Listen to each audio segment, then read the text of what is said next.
Now, from the Columbia Basin, your local news source, this is iFIBER 1 News, presented in high definition. The #1 source for real-time local news, local sports headlines, and our very own Weather Center forecast covering the entire Columbia Basin. With your iFIBER 1 News team, reporting news in real time as it's happening. From the iFIBER Communications HD broadcast studio in Ephrata, Washington, this is iFIBER 1 News, and it starts now.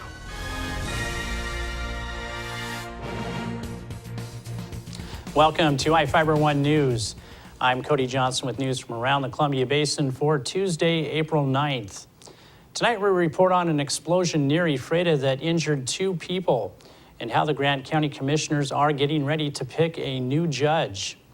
We look at the charges filed against a Moses Lake man for allegedly attacking his daughter and the impact of a murdered woman who was a teacher. In sports, we'll tell you about the Riverhawks win over Snohomish and the Mariners' home opener. Our spotlight story tonight is about keeping memories. Classes at the Ephrata Senior Center helps residents record their lives. And we have the latest weather forecast for the Columbia Basin from the iFIBER 1 Weather Center. Our top story tonight, 2 people were severely injured early this morning when a camping trailer exploded about 3 miles southeast of Ephrata.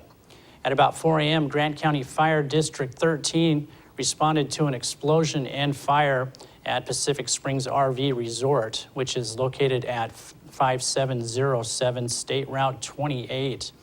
A man and a woman were reportedly living in the trailer as a permanent residence. Both were inside at the time of the explosion, but managed to escape with severe but not life-threatening injuries. Investigators say the explosion is believed to have been accidental and was likely caused by a propane tank used for heating. The couple got cold and tried to light a stove to warm up the trailer when it exploded.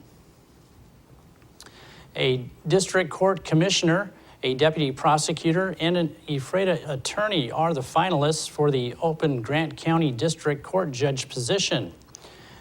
The Grant County Commissioners are scheduled to interview Commissioner Brian Barlow, Deputy Prosecutor Tyson Hill, and Attorney Nick Wallace on Thursday for the position. The commissioners are holding the interviews at 9 a.m., 11 a.m., and 2 p.m., and the interviews will be open to the public.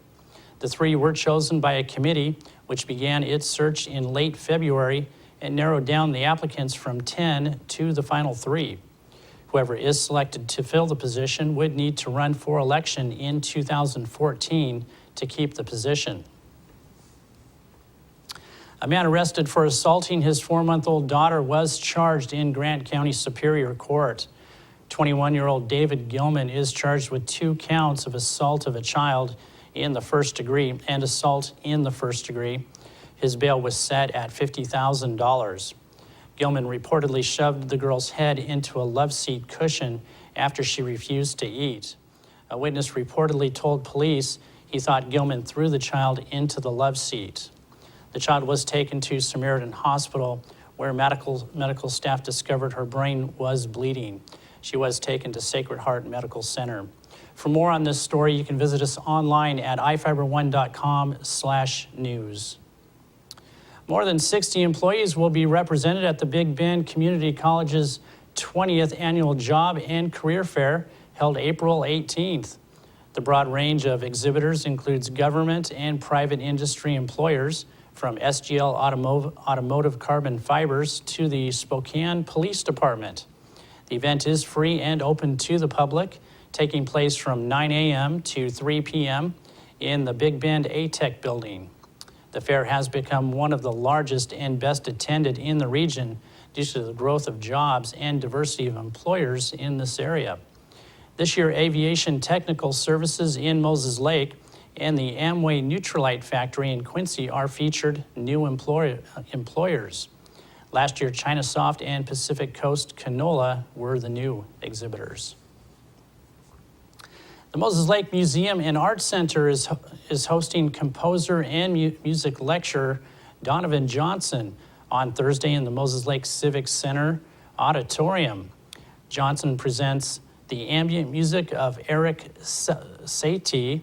He will perform and discuss early piano works by the French composer who lived from 1866 to 1925. Satie is known as the father of modern musical ambience and minimalism and influenced many composers. Johnson will also perform selections from his own work. One piece will be created and performed with audience participation during the concert. The free performance and presentation begins at 7 p.m. Each of the people you see here have warrants for their arrest and are wanted by various law enforcement agencies. If you see any of these people, the DOC asks you not attempt to detain or apprehend them, but to call police. You can also call the Department of Corrections at 509-764-6180 during the day or 509-762-1160 after 5 p.m. We'll be right back after these messages with the latest from the iFIBER One Weather Center, and we've got sports and more news on the way.